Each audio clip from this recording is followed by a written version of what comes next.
This week's scary story comes from a listener. They said the forest eats people. I thought it was just a saying. One of those creepy old stories meant to keep kids from wandering off into the trees. I used to laugh at that stuff, but last summer my brother and I went hiking in a place called Black Hollow Forest. It's not on any map, not officially. Only I came back. And the thing that followed me out still wears his voice. If you think this is just another ghost story, think again.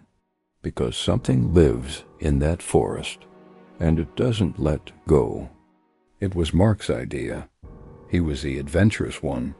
Loved getting off the grid, out of cell phone range, into the untouched wilderness, as he put it. He'd found a forum online talking about an unmarked stretch of woods out near Bellington County. People called it Black Hollow, but not in any official way. It was like the name just spread. I tried to look it up. Nothing. No trails, no ranger stations, just a few posts, warning hikers to stay away. But Mark? He thought that made it perfect. We drove out there early June, packed light, brought everything we'd need for 4 days. The forest wasn't far from a dirt road, but after we stepped off that path and crossed a dried-up creek bed, it was like walking into a cave made of trees. The air got colder. The light dimmed even though it was only 2 p.m., and it was quiet. Not peaceful. Quiet. Wrong quiet. Ever be somewhere so still you start hearing your own heartbeat? That's what it was like. But we kept going, made camp before sundown. We joked around, made a fire, but when night came, something felt off. The darkness didn't feel normal. It was thick, like it pressed against the skin. I had dreams that night, or at least I think they were dreams. A tall shape standing between trees. No face, just holes where one should be, watching us, breathing heavy. I woke up covered in sweat, and Mark was gone. At first I figured he'd gone to take a leak or maybe scout the area, but when 2 hours passed, I started panicking. I shouted his name until my voice cracked. Nothing. That was day 2. I started hiking in circles, calling for him. At one point, one found our boot prints coming and going, but the weird part was there were other prints now, long, barefoot, toes like claws. That night, I heard something outside my tent, breathing wet, raspy. Then it said my name, Liam. It sounded like Mark, but not quite.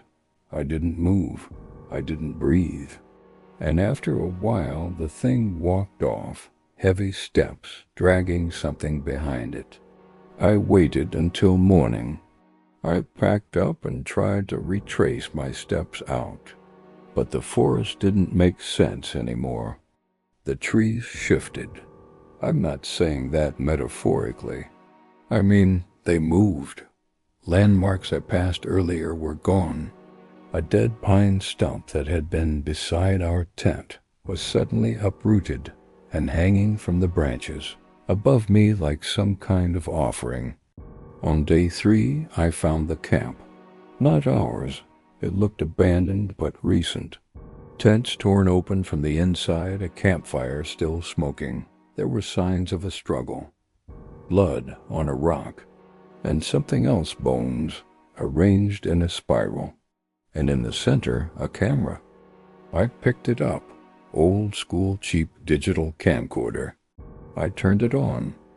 Only one file. It was static for the first few seconds. Then it was me, sitting in the tent, hiding my face, whispering, "What did you bring me here for?" Then Mark appeared in the doorway, smiling, holding up a hatchet. "For the ceremony," he said. The screen cut to black. I dropped it. I ran until I collapsed. Then everything went black. When I woke up, I was in a hospital bed, dehydrated, malnourished.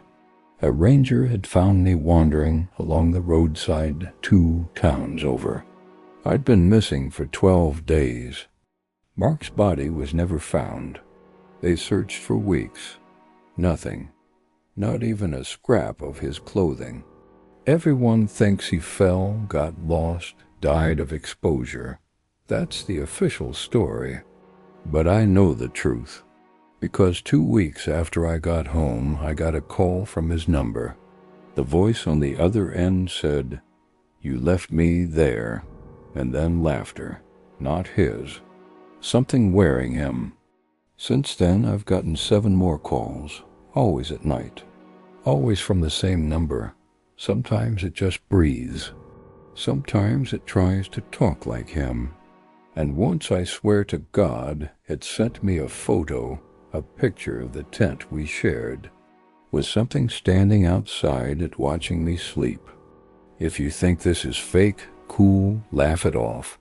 But don't go looking for Black Hollow. Don't try to prove anything, because that forest, it remembers names. And if it calls yours, you won't be the one wearing your skin when you come back. If you've ever heard of something like this, another forest, another story, another voice pretending to be someone it's not, let me know in the comments. I need to know I'm not the only one. And whatever you do, if you get a call after midnight from someone who's supposed to be gone, don't pick up. Now check out Scary Podcast. New episodes premiere every Monday and Friday at 6 a.m. Arizona time. That's 6 a.m. on Monday and Friday. Or you can listen right now on our app. Have you ever received a call from someone who's supposed to be dead? Well, I have, and I know I'm not the only one. That's why I'm asking you to send me your story. I want to hear it. Who knows? Maybe I'll even read it on the podcast. Just send it to the email provided. And don't forget to subscribe. If you like scary stories like this one, you can listen to more right here. Thanks for listening.